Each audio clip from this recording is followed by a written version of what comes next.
introduce Miss Bianca to Keller Williams, and she actually joined yesterday and put me as her sponsor. There So you that go. was pretty nice. And she's gonna join PC, so I'm excited for her. Awesome. That is awesome, Markia. Thank you. Markia, you guys may or may not know, was formerly at Coldwell Banker. Um, and we have somebody that was considering Coldwell Banker. And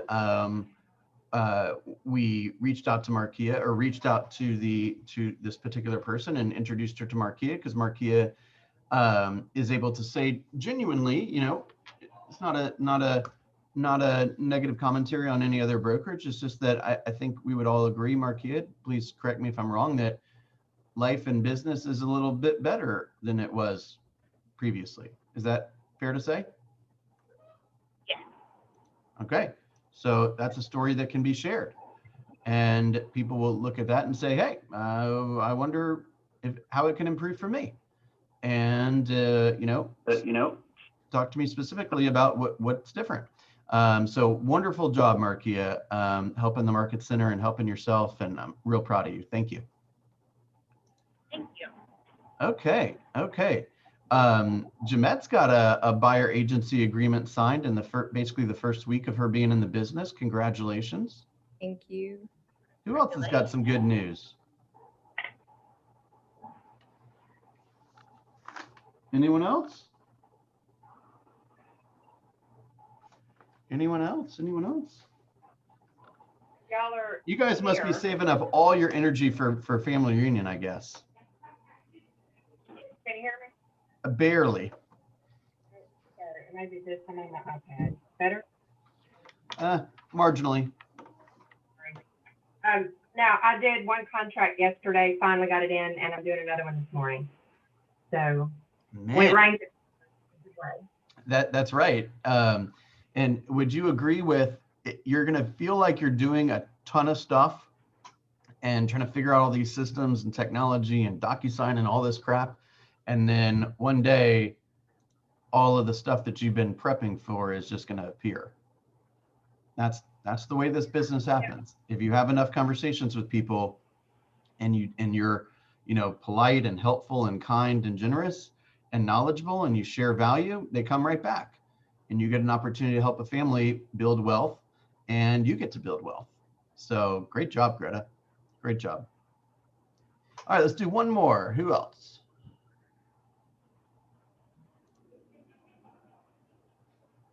Okay. I'm going to just put a quick favor. I'm going to ask you guys very, very bluntly and politely. I estimate that it takes roughly 4 seconds to put in your numbers every week. Will you please make it a habit to put in your numbers one time per week? That's all I ask. Okay. Every day I got my coaches asking me how my group's performing, and I don't know as well as I should know. Is that fair to say? I can't help us move forward if I don't know where our issues are. Okay. So please, it is in your best interest to track your activity, and it is in your best, because it will help us plan. And it is in your best interest to have a reality check on whether the stuff you're doing is working. So I'm going to ask you incredibly politely and firmly, please update your numbers each week. Okay. Is that fair? Thank you. Okay, let's talk about offers. What questions do we have about offers? Let me try to make sure I cover everything today. Shout it out. I have a question. Yes, ma'am. I have a question around highest and best. Okay. My guy wants to put an offer. They're calling for highest and best. Can you put an escalation clause in that? Sure. Okay. Now with highest and best, okay, let's kind of unpack a lot of what you just said for those that may not know what we're talking about.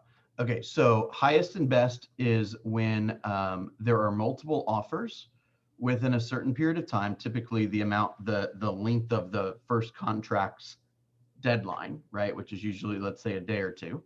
The seller is in receipt of multiple offers. So at that point, there is no requirement that this happen, but more often than not, it does. So the seller and their agent will sit down and say, oh my gosh, look, we got 10 offers. What should we do? Right? There is nothing that stops a seller from just choosing one, right? Or countering one. So there's no mandate that we do highest and best. Highest and best is not for the benefit of the buyers, it's for the benefit of the seller, right? So oftentimes what you'll see is that the seller, through the listing agent, of course, or now we call them the seller's agent, will say, okay, buyers, this is formal notice that we are in receipt of more than one offer, which, by the way, could be a Keller offer or that kind of thing, right? It doesn't necessarily have to be from a real live person, if you will. It could be from an entity. So multiple offers, and we're going to extend you all the courtesy of having an opportunity to make any edits to your offer that you choose to. And the deadline is, let's say, tonight at 7 o'clock. Okay. So therefore, or as in a response to that, each of the buyers will say, uh-oh, I don't know if I'm going to win. So maybe I'll be more advantageous. I'll edit my offer so it's more advantageous to the seller. Okay. And because they only got one chance. Okay. There's no mandate that they make any changes, but it gives them an opportunity to make a change. So for example, let's say the home's listed for $325, buyer submits an offer for $310. Then they and they want $7,000 in closing cost. Then they get told, hey, multiple offers, give me your highest and best, which basically means make this as attractive as possible to the sellers, and we will consider your offer next to the other ones that we have received.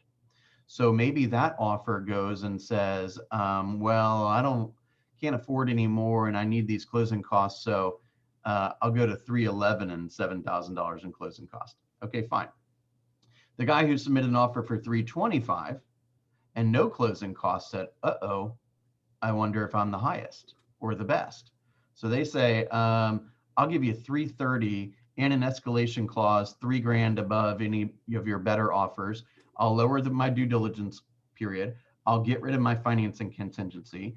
I'll, lower my appraisal contingency. I'll not ask for the home warranty. I'll give you $1,000 in option money just to look at my offer, right?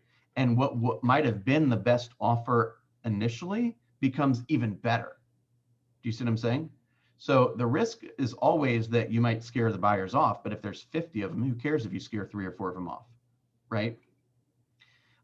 Just as a side note, I've seen this 3 times in the last 24 hours of my friends or somebody on Facebook that I'm friends with basically show me a video or a picture of, I'm here to see this particular property, this one right here, and look at the line of cars outside, all the way around that street and all the way around that street and parked in front of those houses on the other side.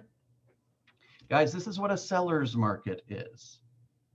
If you are considering moving, now may be the perfect time. Call me, right? You think that'll generate some interaction? I do. You see what I'm saying? So it's, how can we be creative to go and tell the world what you're experiencing on a day-to-day basis and encourage them to take advantage of it, or at least to inquire about how to take advantage of it, okay? All right, back to highest and best. Hey, Bill, I got a question about the escalation clause. So you will put that on an escalation clause and not necessarily the special stipulation? Let me explain a little bit more deeply about the escalation clause, and then at the end, make sure I answered your question, okay? Okay, so highest and best, we give everyone a chance to make any edits to their offer that they want to. Okay, let's just make a really short list of the things that I think are most important, okay? First of all, anytime you're in a highest and best, and quite frankly, anytime you submit an offer, you should be calling the listing agent and saying, hi, I'm Bill from Keller Williams. You got a great house there, great listing, congratulations. My buyers are very interested. Can you share with me what is the most important? What do I need to know? What's most important to you and what's most important to your clients, right?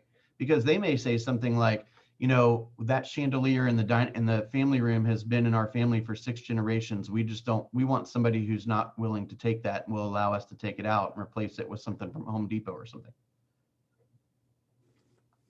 Is it possible that they could say that? Mhm. Do you think that if you put that in the offer, they'd be like, oh my gosh, I love this person? And I bet you all the other offers would have considered that, but maybe none of those people asked, right? Or they could say, hey, we want 3 days of temporary occupancy agreement after the closing, or we want all the flat screens to be taken away, and we don't want to fix the holes in the wall. I mean, it could be anything random, but if you know that, then um, you can put in the contract, right? So first of all, you're asking what's important to the other side, okay? Obviously, without any special circumstances, in general, the seller is looking for the most money, the fewest concessions, meaning closing cost, home warranty, termite bond, that kind of stuff, and the fastest, right? Lower your contingencies or get rid of them, and make this as simple as and make it as simple as possible for the other side.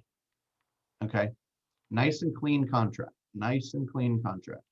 That's generally what they're looking for. Now, I'd say the things that are the most important would be the highest sales price, the lowest number of concessions, right? Agreeing to all the things that they suggested were most important. Okay. You might consider some option money, which is right below the earnest money section on page 1 of the contract, which is basically saying that I will pay the seller X number of dollars. And if I leave the contract for any reason, even in due diligence, for any reason, the seller would retain that money. Okay. And if I close, then that money will be credited or will not be credited to the purchase price. There's a box for that. Okay. That is over and above the earnest money and functions differently than the earnest money. I'm starting to see that a little bit, but it really hasn't caught on so much. So you may end up having to explain that to the other party, unfortunately. Okay. Instead of due diligence, you could ask for right to request repairs, which is essentially saying, I can't change my mind. There has to be a verifiable material issue with the house, which generally speaking, the inspector is going to find anyway, right? You could get rid of special stipulations that are, just kind of annoying, right? Those are the cleanest ways. Obviously you could pay for, use cash instead of a loan, or increase your down payment, right? Or increase your earnest money, close faster if that's important to the seller, right? So these are all ways that you can make your offer more impressive. What Marquis was asking about was something called an escalation clause. An escalation clause, it's kind of like, kind of reminds me of like The Price is Right. When somebody would come in and say 501, and then it was like 550, and the person that, said 500 can't win, basically, right? That's essentially what an escalation clause is. It's saying, I will pay, let's say $2,500 more than your highest net offer. Now, there's also a possibility, of course, that there could be multiple escalation clauses. So the way that those would be separated is from the other, specific terms outside of price, and potentially how much more you're willing to pay. So somebody might say, well, I'll pay $500 more. Somebody else might say, I'll pay $5,000 more. You see what I'm saying? And there's language for exactly how you phrase that in the special stipulations folder within the Google Drive. And you want to make sure you're referring to net, and you also want to make sure that they have to supply page 1 of the other contract to activate the escalation clause. Okay. So the question, I believe, was, can you use an escalation clause? The answer to that is absolutely. Will it work 100% of the time? No. Does that make sense, Markia? Did I cover what you were asking? Well, I think that was someone else's question that was before me. My question was, can you put like I've seen, like I've placed the offer, and I had someone place the offer to me that had the escalation clause saying, my client would be willing to pay $3,000, not to exceed 350. But it's inside of the special stipulation. It wasn't actually a clause that was attached to the offer. So I guess what I was asking was, can you put the escalation clause in the special stipulation, or do it have to be a separate clause that's attached to the offer? Oh, gotcha. Good question. So I've always seen it just as a special stipulation. So Okay. there's no like additional GAR form or something like that. It's just a Okay. special stipulation that you would add. Okay. Oh, one other side note. I've seen this once or twice with you guys as offers. I just want to throw it out there. If your client is buying a home in a community with a homeowners association, whether it be a single family home, condo, townhome, etc., and your buyer has not reviewed the HOA rules, regulations, bylaws, covenants, declarations, all the amendments to all that stuff, which is essentially what are the rules that you're now going to be bound by being an owner in that community, you need to help them get those documents.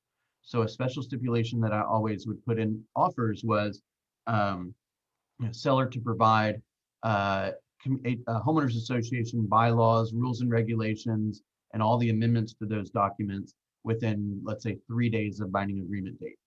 Because they need to know, for example, are there any restrictions against renting my property out? Are there any restrictions against painting the shutters green? Are there any restrictions against flying a flag outside of my property?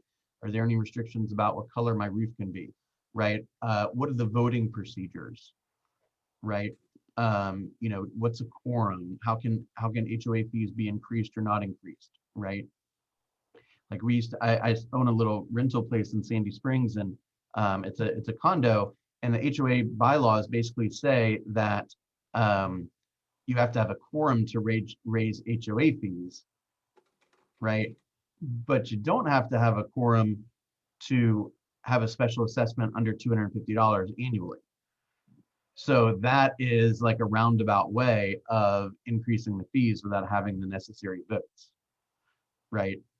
And so needless to say, we got another invoice a few weeks ago for another $250, right? Because that is a less obvious way of collecting revenue. And the more obvious way, number one, it's difficult to get a quorum. And secondly, it's not all that popular to raise the HOA fees, right? Plus, it's not good for resale. So instead of having an HOA fee that's $250, $350, oh gosh, I think I'll buy in another community. You see what I'm saying? Okay, so let's wrap that up, Marquio. So special stipulations is where you would put the escalation clause. Okay, now once we have highest and best back, right? So there's generally a deadline. The seller will evaluate all the offers. Okay. Now you did mention something, Marquia, like up to a certain number. Like my buyer will pay $3,000 more than the highest offer up to. Hmm. Right, up to not to exceed, not to exceed, let's say 335 or something. So this is that we started to see some stuff around that a few years ago, where basically, let's say I was the listing agent, you sent me an offer that was I'll pay $3,000 up to 335, and all the other offers were like 325 or so. I would call you up and say, Marquia, my client is prepared to sell you the home at 335. Well, show me an offer that says that I need to go that high. No, we're not going to do that. We believe that you're prepared to pay 335 for the home, and we're prepared to sell it to you for 335. So are you interested in moving forward? And they'll say, well, that's not the way it's supposed to be. And say, okay, well, here's the deal. You got a chance to buy the home, and it's going to be at 335. And if you don't want to pay 335, I'm going to go sell it to somebody else. Now that's playing really hardball, okay? But we are hired to protect our seller, right? So are there certain situations where that is the appropriate way to do it? I would say possibly, right? Now, I was never put in that position, to be honest. I typically, I was pretty good at that. I was pretty good at winning multiple offers because I was like, listen, John, this is going to be the best deal you've ever had. Okay, I got the best buyer in town. They're working with the best lender in town. I'm going to do my job and I'll do all yours if you want me to. My buyer just wants to win. What's it going to take? Right?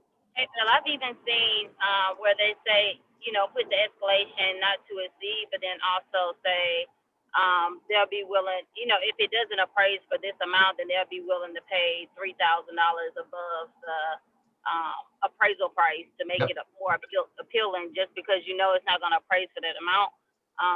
But just to say how much you'll be willing to pay over the appraisal price. Yeah, that good for mentioning that. That's another idea that you could put out there to increase the likelihood that you could be accepted, right? And stand out from the other 50 offers that are being considered. A seller or a listing agent doesn't necessarily have to go to the seller and play hardball like that. They could just say, hey, the highest offer is 327. You want to go 3,000 higher, it's 330. Okay. Because you could go and piss that guy off and he leaves, and then the best offer you have is 327. So you have to be careful, right? That's a strategic move that you make or could make with your seller. It could gain you a few $1,000s for sure. It could also lose you a few $1,000s. So this is not none of these are, there's no like, if you use this line, you win all the time. Like that doesn't happen, right? So you gotta really understand the psychology behind everyone involved and make strategic decisions with the consult of your client. Does it make sense? So you don't want to run off your best offer, but let me tell you something. If we agree to a price of 330 and I know they're willing to pay 335, they're definitely not getting the HVAC system serviced. They're definitely not getting hot water heaters repaired. You're going to buy it. Hey, just to let you know, you're lucky I didn't push you at 335. So don't be coming back to me with wood rot. Greta. So I've got one, and the highest and best call actually said offers that have these things in it will be considered over others. And of course, my buyer doesn't want to do any of them, but I'm trying to learn. So that's fine. You just have to buy the home. But we're going to put in an offer because it's good for him to see and it's good for me to practice.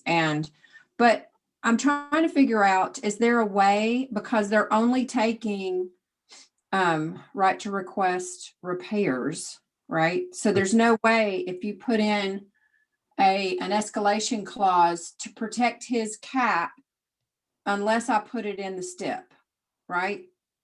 Because there's no way for me to leave if they come back and it's, our escalation is $1,000 over highest bid, and the highest bid is $5,000 over his cap. I mean, I'm trying to figure out a way to. Yeah. I see what you're saying.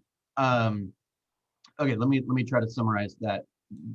There's a lot in what you just said. Let me make sure that that everyone understands. So if you do not put a cap, right? So if you say, I'll pay $1,500 higher than the next best offer, and you don't put a cap, right? Then you could be paying more than perhaps you want to, or you could even afford, right? So if Greta combines that, a no cap escalation clause, with a right to request repairs, then essentially the only way to protect the earnest money in that situation is to find a material defect in the home that they use to leave the contract, which they'll probably find, right? That's what home inspectors are hired to do.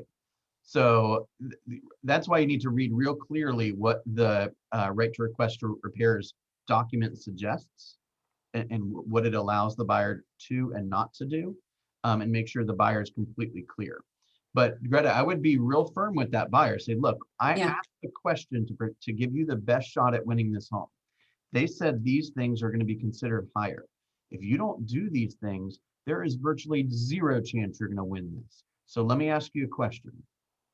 If in 2 days you find out somebody else won, how are you going to feel? Yeah. And if you are pissed off, then most likely the offer you're suggesting is your highest and best offer is not actually your highest and best offer.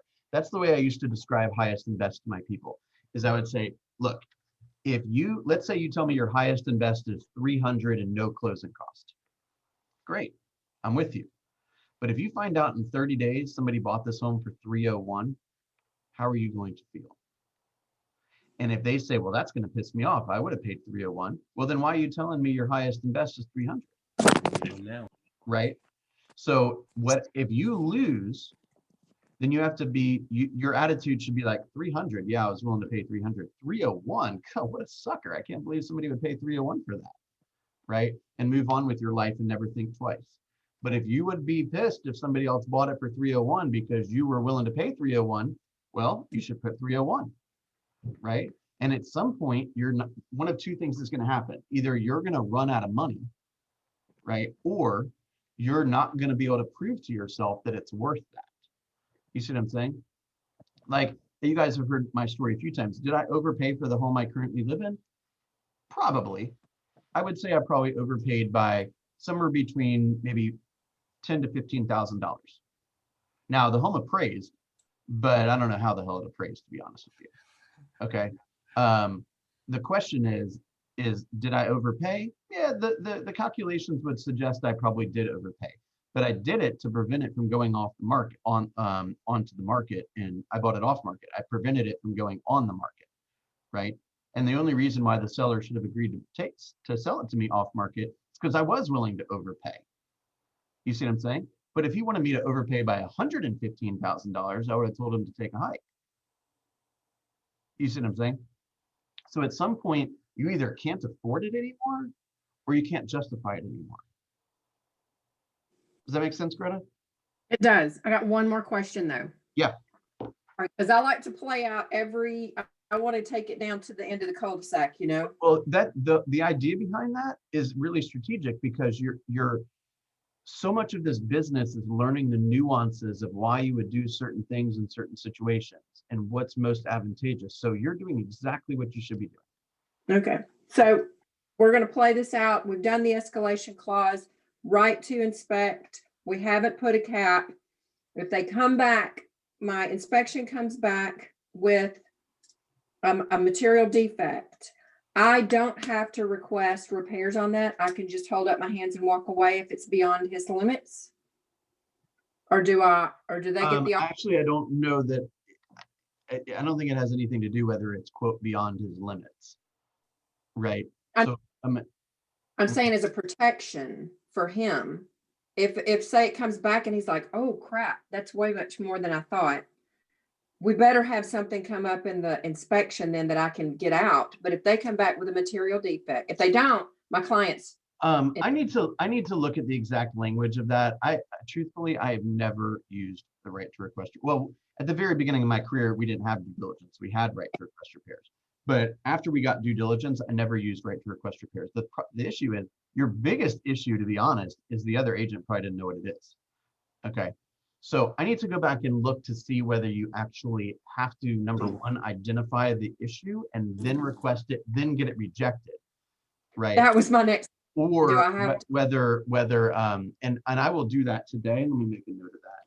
And I will send you a little video, you guys, right to request video explanation. So I will do a little video explaining, confirming what I'm just saying. But the question is can you identify the issue and leave? Or do you have to identify the issue, request that it be fixed, get a rejection, and that allows you to leave? Because if the roof's leaking and this is wrong and this is wrong and this is wrong, and I ask the seller to fix it all and the seller fixes it all, then do I still have the right to leave? I need to triple check that.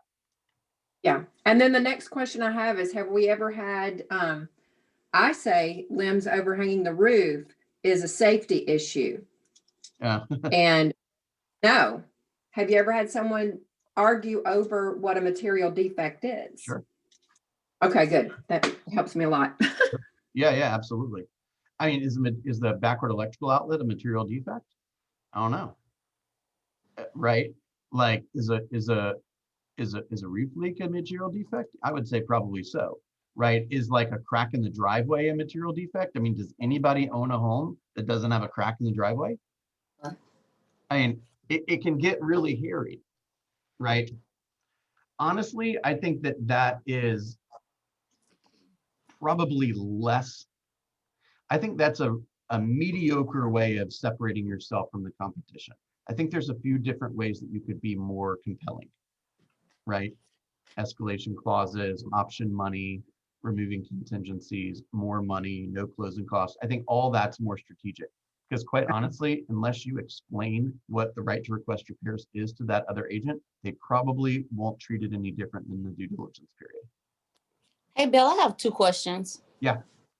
The first question would be, if we do highest and best, is it okay to ask within the special stipulations to request the highest and best offer, just to make sure that, if you put not to exceed a certain amount, that you request the offer from the highest and best? Well, If you're trying to say you're going to do $1,500 above the highest and best, that you request that offer within the special stipulation within a certain time frame. Page 1. I mean, you don't. It's not necessarily your business. Page 1. Yeah, page 1. Like that. But yeah, that is completely appropriate, and actually, I would say that should absolutely be part of it. Right. I'm trying to see. I will also post. Hang on. Thank you. Language. I'll post the highest and best stipulation language in the group today. It's in Google Drive, but I'll hunt it down. Okay. Did you have another question? I thought you said Yeah. My second question is, when you're placing an offer, what is the best way to send the offer? Would it be to convert everything into one PDF where it's 14, 15 pages with the offer, the what is it, the finance contingency, your letter? Or is it best when they are presented to the buyer to kind of have everything separate in the email? Because I've done both, but it's like I still want to know kind of what the other agent is really looking for, like what's easiest for them to present to the seller. I mean, to the buyer, seller. Yeah. Yeah. So I don't know that there's like a 100% rule of thumb on that.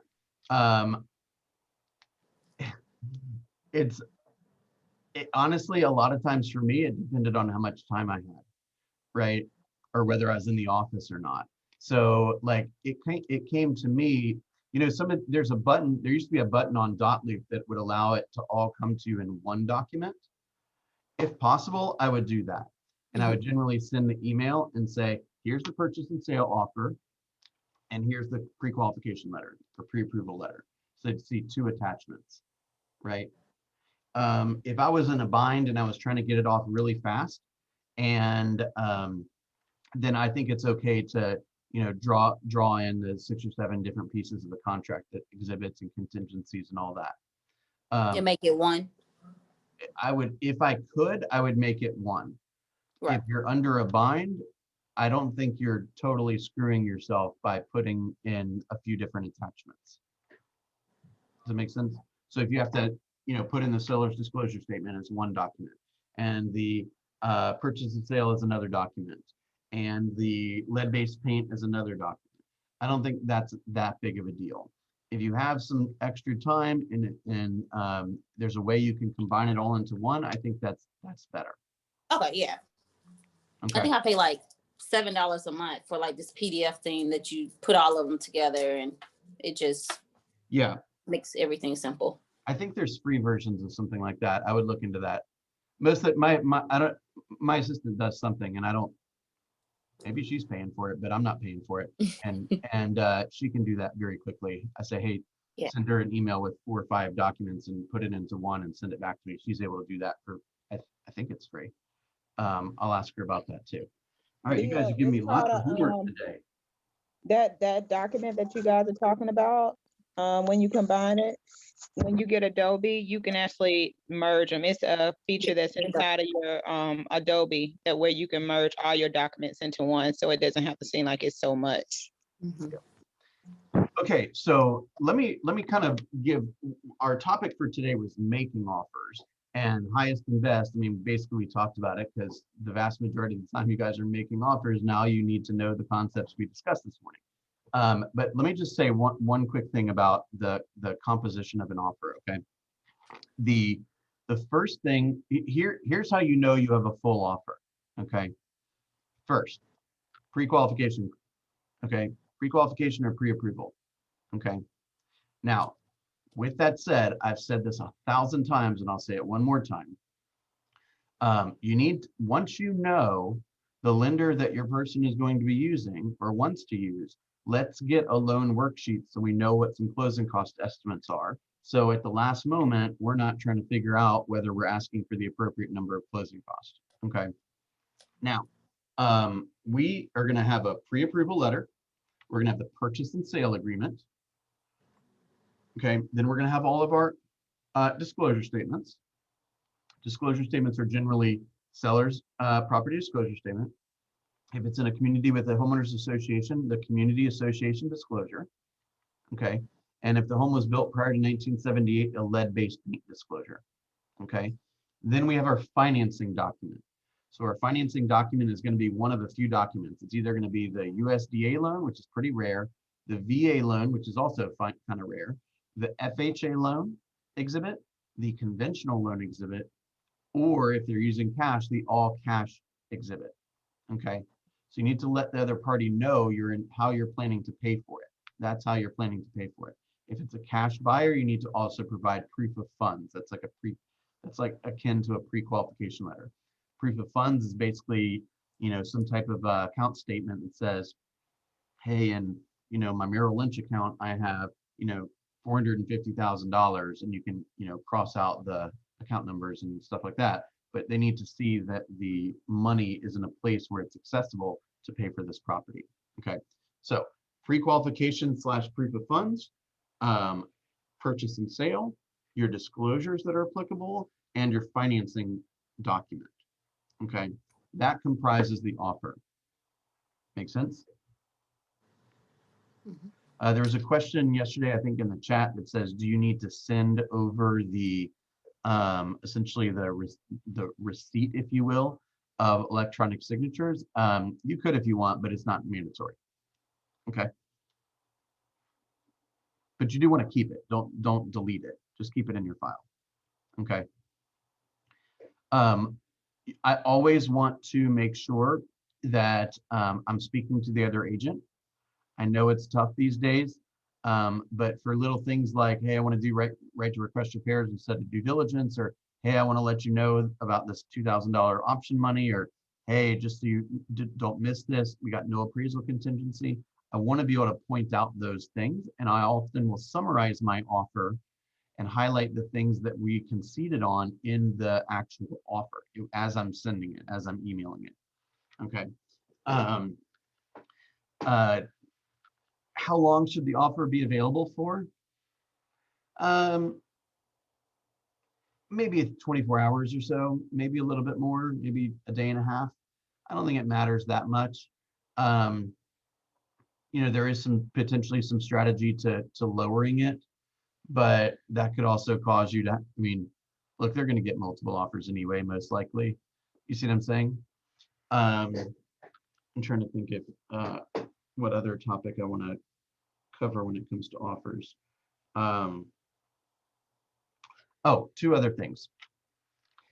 You know what will make writing offers less stressful? Is when you're not doing the whole thing at 11 o'clock at night when no one's around to help you and you've not done it before. Okay, so if you have a buyer, let's practice now. Thank you for your, thank you, Greta. Let's practice now, right? If you've not written an offer before, let's go into Command, let's connect it to DocuSign, let's find the documents, let's fill them out, let's send it to me and say, what do I do? What number should I put here, et cetera, and let's fill it out. That does a couple of things. Number one, it gives you confidence that you know how to do paperwork. And number two, everything happens faster because now if I know my guy's going to get a conventional loan 10%, I can basically write the offer. The only thing I got to put in at the end is the date and the address and the price. right? Everything is pretty much already written, right? So you could have a 10-minute project instead of a 4-hour project. Plus, it's less stressful. So, and you can get it in faster because sometimes that's what really matters right now. So I'm going to encourage you.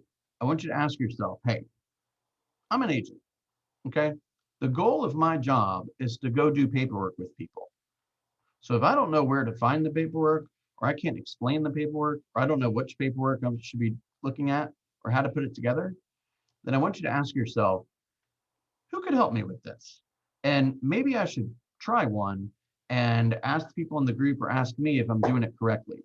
Don't wait until you have a buyer, because I will tell you what's happening subconsciously is you're not closing as hard as you should because you're afraid of the presentation or you're afraid of the paperwork, right? So if you don't have your seller presentation ready to go or your buyer presentation ready to go, you're on the telephone with people and you're letting them off easy. You're probably not asking them all the questions you should ask them. You're not probably pushing them for an appointment because deep down inside, you might be scared of the appointment because you're not ready for that either. So I'm going to encourage you to really think through, do I have my buyer presentation ready? Do I have my listing presentation ready? Do I understand what those the flow of that meeting? If I need to search for comps or go look at homes, do I have the right tools for that? Have I attended the right classes for that? Ultimately, our goal is to write paperwork. So do we have access to all the paperwork? Do we know what to do? Do we know how to fill in the papers, right? Let's really be forward thinking here to say, I don't want to put myself in a stressful situation that is quite frankly unnecessary, right? Because number one, it sucks to be stressful. And number two is you may lose the home for your buyer. Make sense? Okay, you don't have to announce yourself publicly, but if you'd like to send me a mock offer or a mock purchase and sale or a mock FHA exhibit or whatever, just send it to me and I'll give you some feedback on it, okay? Okay, was this helpful? Okay, two little housekeeping things. Number one, from